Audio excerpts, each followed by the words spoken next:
Good morning and welcome back to Build and the Boys. This is our review of the week. It is Saturday, January the 29th, 2022. Been a good week, but one of the things that kind of sucked about this week is something I'll touch on quickly. Those of you building Ecto 1 and anything else from Eaglemoss probably received an email this week stating about their modest price increase. That's been a modest price increase to shipping. It's upset a lot of people for multiple reasons. One, the email that I got, that was it. There'll be a modest price increase to shipping. Didn't say what that modest price increase was. Now, to me, if you're going to say modest, we're talking pence, quid or less would be a modest increase, but they didn't mention it. So it wasn't until pressing them that we actually got what that modest price increase is. I wouldn't call it modest. So at the moment, I currently pay $1.99 postage per month for Ecto 1. They've now upped that to $2.49 per part. So if you receive 4 parts per month, your shipping's gone up from $1.99 to $9.96. I wouldn't call that modest. I'd call that, what's that, an 800% increase? It's hardly modest. It's taken liberties, and I think it's that. I think what's upset people is, one, a lot of us feel like we've been held to ransom now, because we're that far into these models. What are we going to do? Say no? So it feels like we're being kind of held at gunpoint here, like we have no choice. Because what we're going to do, cancel it when we've got like 5, 6, 7 stages left to go. So they're squeezing an extra 50 or 60 quid out of all of us, which I think is just, it's bad form. It's bad form. But yeah, it's upset a lot of people. I think the other thing was the modest. Just be honest. Just be honest. Don't try and downplay it like, oh, it's modest, is it? I'd like to see what your version of an extravagant one would be. Then it was the fact they just didn't tell you what the increase was going to be. So it was just kind of a hit and run. That was quite insulting, and I just think in general, I mean, I've defended Eaglemoss throughout this build, because in their credit, they were very good during the kind of the start of the pandemic. For me, I didn't have any problems receiving parts. Now I know that's not been everyone's experience, and some people are really far behind on Ecto 1 because their parts just haven't been coming through, particularly America. I know they've been stung badly on this one, but for me, they were great. They were great throughout the 2020. They were fantastic. My stuff arrived like clockwork. It was about every 21 days a pack came through the door without fail. Even in the kind of midst of the pandemic, it wasn't until Stickergate that things started getting slowed down, because now all of a sudden they've got to unpackage a bunch of stuff and find that the time of the assembly line to adjust the lead time to add a sticker badly to a door, which then ultimately we all strip off. Seriously, what was the point of all that? Everyone kicks off about having to apply a sticker. They apply the sticker and none of you want the sticker. So what was the point of that? The beauty of having to apply the stickers yourself is that you can apply any sticker you want. So it was a good thing. It was a good thing, but we turned that into a bad thing, and now it's a terrible thing, because the state of the ones that have turned up have been absolutely abysmal, which means I'm having to strip stickers off doors and source new decals because I don't have replacements for them. So yeah, there's that. But yeah, the price hike I think has just left a bad taste in the mouth, and for me, it's severed my any kind of loyalty I had to Eaglemoss. So I was kind of on the fence about the Batmobile. I mean, I said I wasn't going to do it, but I think I was kidding myself. Inside, I knew I was going to end up doing the Batmobile. But this has soured me to the point where, nope, absolutely not. So I won't be touching Eaglemoss again after this. They would have to release something bloody spectacular for me to go anywhere near them. And even then, I'm going to be monitoring kind of what happens with their Enterprise build, with the Batmobile build, and if they haven't changed, if they're still kind of giving this very poor service and communication, I can't touch Eaglemoss again. I can't. Because by contrast, dealing with Fan Home has been fantastic. So Fan Home, who I'm getting the R2 and the Iron Man from, set your watch by them. Money goes out at the same time. delivery turns up at the same time every month without fail, and that has been, again, I know that's not everyone's experience, but that's all I can base it on is my own experience. And for the past 14 months, everything I've got from Fan Home was charged on time, delivered on time. I haven't had one incident. Any parts that were damaged, which was with Iron Man, I had 2 damaged parts. They replaced them immediately. They didn't ask any questions, they didn't ask for photos, nothing like that. They just said, yep, fine, and sent me out replacements. So I can't fault them. I can't. All I can go is my own experience. My own experience of Fan Home has been very, very good. And then Hachette as well. I'm dealing with Hachette for Titanic and Disney Doll's House, which I'll come to in a minute. No problems. No problems at all. They've been great. They've been great. And so have Agora. Agora, another one.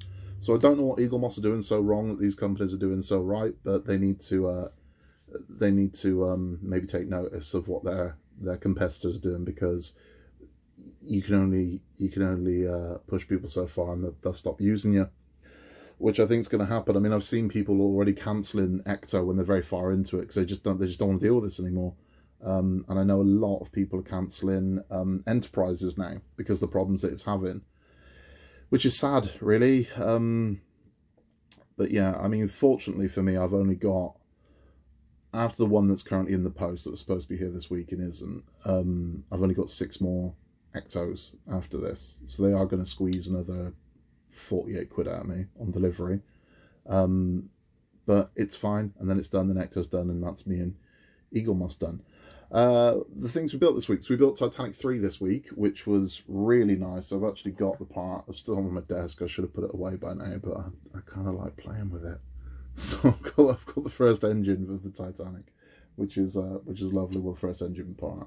And we've got the smoke generator. Now, with the smoke generator, it doesn't come out great on film. Now, even if it does, I mean, what I'm getting is a lot more impressive than what's appearing on film. But what I am getting isn't that impressive.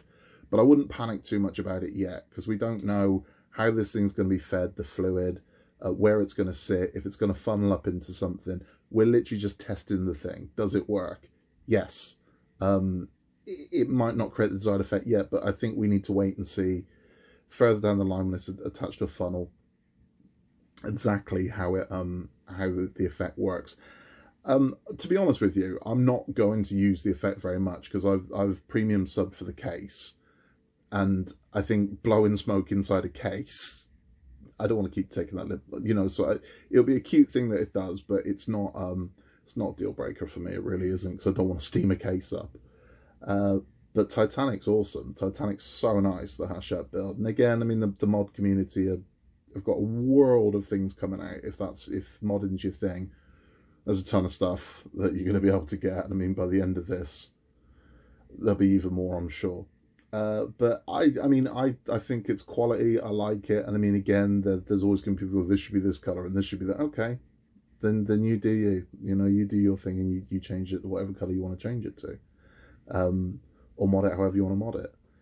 So it's yeah, it's a gorgeous thing. I really do. And I mean, again, the engine and the little smoke generator, I think, are just cute little add-ons for this. And it's yeah, it's going to look gorgeous. I think when that side of the boat's open and you can see the engine running, that's going to be a sight to behold. Disney Dollhouse was the other one. Again, I appreciate it's not for everybody, but there is for a lot of people. Disney Dollhouse has been incredibly popular. And I think more people are that might have passed it over at first, now look at it thinking, actually, when they see the build videos come through, that's quite nice. And it is. I mean, we're building a house. It's a gorgeous thing. It really is. So we did pack 2 this week. That's on the channel. You can go see that. And that was adding some trim, some fascia to the door, just some accents to it, which has really made it come alive. Now, what you're going to be doing with the first 4 Disney Dolls houses is, for those of you that are new to Partworks, typically when a company is looking at launching one of these, they run a like a sample, like a test, where they release 4. Typically it's 4, sometimes 2, typically 4, in an area of the country. So it might be in the north, it might be in the south, but it's kind of a secluded area, so it's not nationwide, and they'll release 4 in the stores just to see and sort of gauge the popularity of it. Are people into it? Are people buying it? What's the feedback of it? and that's what they do. So they already did that with this. So last year this was released, Disney Doll's House was released. It didn't have a big ad campaign or nothing like that. It just appeared in certain stores.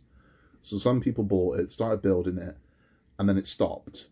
So they were left with the first four thinking, oh, well, what's happened now? And so what's happened now is they were always going to stop it, because they then gauge it. If it's successful, they launch it as a full run, usually about a year later.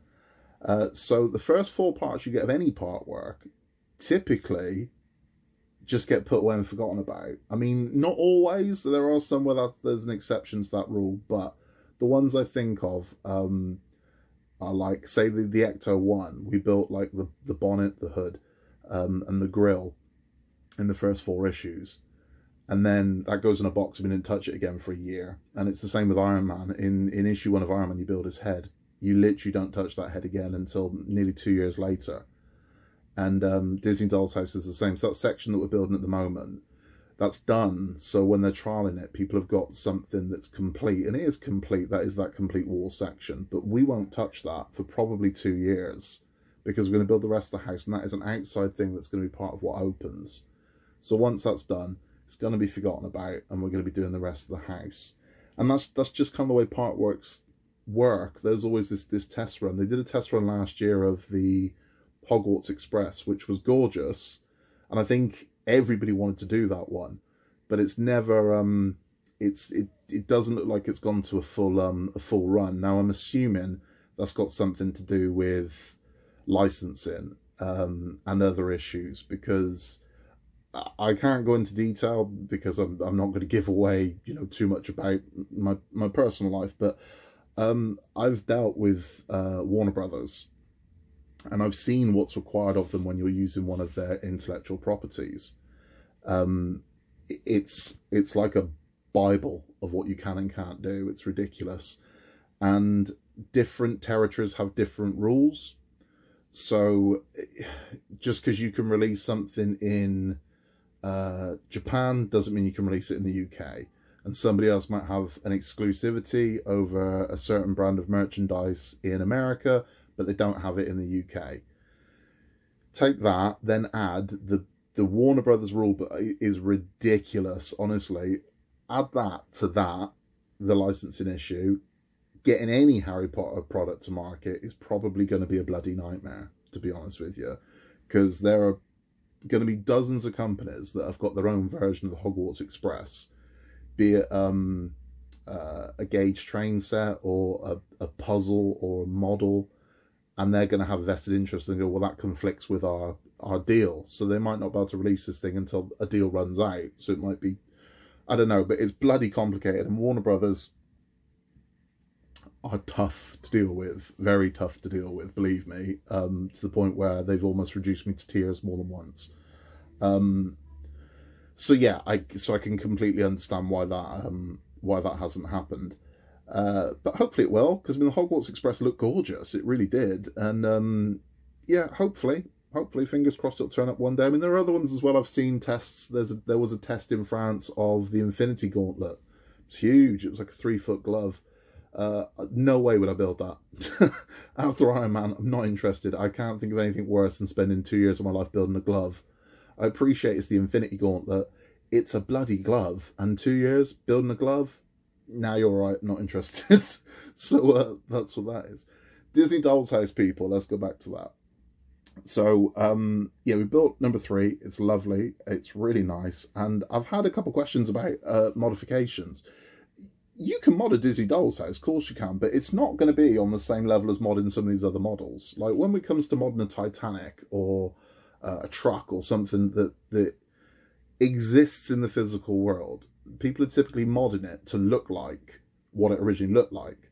So with Ecto 1, someone will go, okay, well, this wing mirror looks different. So you can modify to look like that. With a Titanic, it can be, well, the portals were drilled out, or this was a different size, and you can mod that. The Disney Doll's House doesn't exist. So we're not modding it to look like something else, and that's typically where mods go. Mods that you can do for the Disney Doll's House would be if something's not quite working well enough, like if there's a problem with a door sticking or something like that, then you can put a mod in to sort of fix that, and that's more of a fix than a mod. There are little things. I mean, I'm sure we're going to discover things. Like there might be something with the lights. We've got to turn each individual light on. There might be a mod where you can go, well, you know what? If you do this, one switch, bang, it all comes on at once. Those are the mods you can do for the Disney Dolls house. And there will be little things that we can look at. I was asked about it, and there's funny enough, it links to something else as well. I was asked about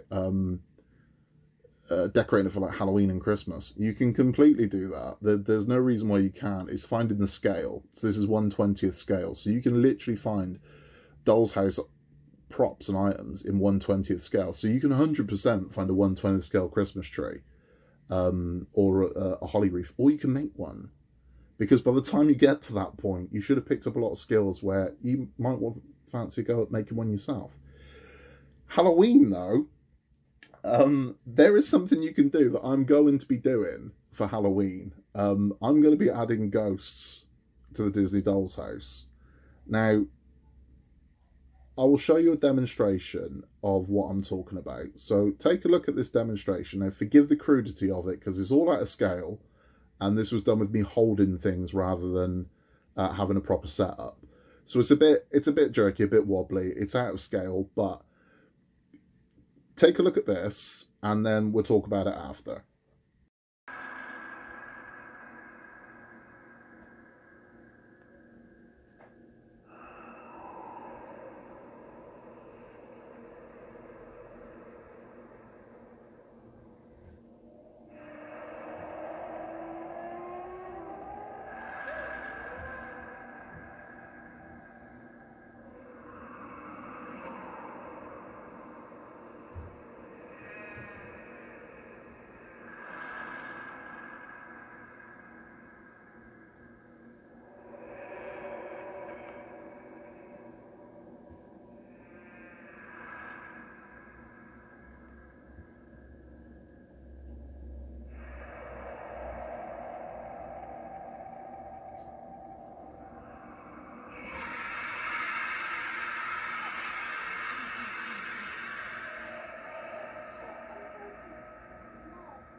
Okay, so you get the idea. Now, the ghosts I put in the Disney house would be a lot cuter and cuddlier, and maybe things from the Haunted Mansion, Jack Skellington, that kind of thing.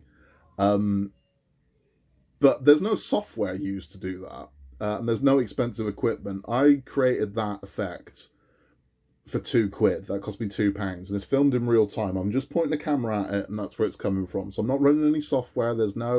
It is a really old, really old theatre trick. Is all it is, and they've been using this since the Victorian era. They used to use this in seances to create ghosts. It's really simple to do. It would fit perfectly inside the Disney Dolls house. So if come Halloween you want to make this a Halloween decoration, there is no reason why you couldn't put Madame Leona of the Haunted Mansion talking inside one of the rooms. You could definitely do that. You could have the hitchhiking ghosts from the Haunted Mansion just for Halloween, and then the stuff will come out. So it won't be perfect. It won't be permanent fixtures or anything like that. But you can create that. The reason why I've got that video is because originally, before this came up, I was looking at building a doll's house with the boys. But we were going to build a haunted doll's house. So each room was going to have a different effect. We were going to have a seance room. We were going to have a poltergeist room. The whole sort of shebang. So everything was going to do something else. We were going to make an infinity corridor that looked like it kept going. We were going to make a shrinking room, a stretching room. Then this came up, so we're putting our attention on this at the moment. So I was already playing with kind of Halloween and ghostly things for dolls' houses. But it works. It works really well. I mean, again, that video is rough. So, I mean, I'm literally holding the stuff to make it do it. But honestly, you don't need any expensive equipment or anything like that. But when we get closer to that time, I'll show you how we do it. And it is really simple. Anyone can do it. You've probably already got the stuff at home to do it. You probably won't even need to buy anything. It really is simple. Scarily simple to create ghosts. It's really easy. Next week, coming up on the channel, we will have R2-D2 and Iron Man. Both of them have shipped. We've got tracking numbers for them, so they're coming in. So we'll have the thriller minute that is the Iron Man build. And we will have me and Jack building R2-D2. Ecto 1, don't know. If it turns up, brilliant. If it doesn't, I don't know what to tell you. It'll be the week after. There'll be no Disney Doll's House next week. There'll be no... well, there might be. I say that. If I see an issue 3 in the shop, I can't promise myself I won't buy it. I know what I'm like. There won't be Titanic next week. I won't be buying the Titanic. I've got to let the subscription turn up. So that's the way that's going to be. So R2-D2 will be on the channel next week. Iron Man will be on the channel next week. Possibly Disney Doll's House 3. Ecto 1, if it turns up, will be on. We will still have our weekly catch up. I'm still doing the little study, so number 2 of that will be coming up. I've been so busy, and this is the thing. Again, I won't go into too much detail. I work an incredibly stressful job, incredibly stressful. So this is why I do this, to relax. However, I don't get the kind of the time I'd like during the week to do some of these things. So I mean, here's a chair that I've been building for the little study that we're building. That's pretty much all I've got to do. So I'm hoping I can sort of smash a few hours out on this tomorrow and get a bit more done and have something a bit better to show you.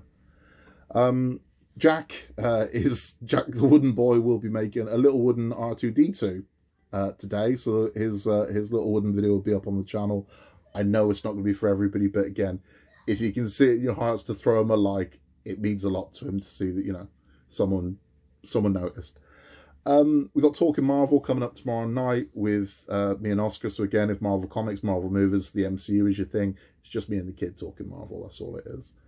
And that's it. Thank you again for all of your comments and your support. Thank you particularly to Jay over on Jay's channel. He gave me a lovely shout out, and it's been really nice talking to all of you. And again, if you need any help or advice, if I can help you, I'll help. If I can't, I'm sure I can point you in the direction of a much wiser YouTuber than me that can definitely help you. So that's it for this week. More videos will be coming up. Hopefully Monday, Tuesday, the first either R2 or Iron Man will be on the channel. And we'll see you then. Enjoy your weeks. Have a great weekend. And as I always say, in a world where you can be anything, just be nice.